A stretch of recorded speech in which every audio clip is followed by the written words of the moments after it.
Also, we are staying on top of that warehouse fire fallout. 5 days after the inferno, there are still many questions about exactly what people in that Spring Branch neighborhood were exposed to during and after the fire. Channel 2 investigator Joel Eisenbaum has been digging for answers. Joel? Bill, truth be told, I'm not the only one digging today. TCEQ, EPA, Arson Squad, all out here this morning. Mayor Turner is keeping tabs on this situation, but residents say with even all those eyeballs, they're still not getting a lot of their questions answered. In Spring Branch Monday on the northwest side, what appeared to be federal and state environmental investigators poking around on the property of the packaging plant that burned and exploded last Thursday. There are lingering concerns about what kind of chemicals this neighborhood's been exposed to. We've been having like raspy throat.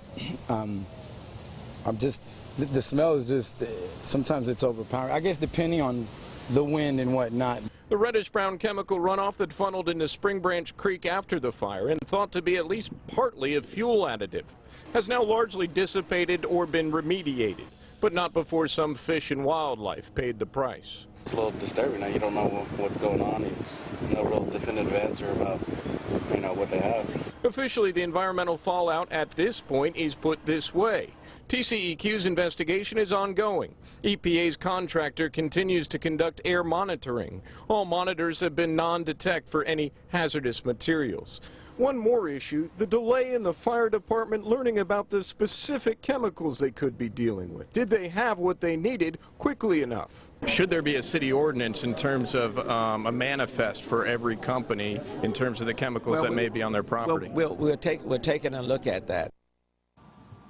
Now, both on the federal and state levels, records are kept in terms of what chemicals are kept at what companies, but on a local level, accessing that information when you're going to a fire and you need to know what's at what address, we don't have that here in Houston. That could change after this fire, but there's a lot of work to do yet. We're live on the northwest side. I'm Joel Eisenbaum, KPRC, Channel 2 News. Thank you.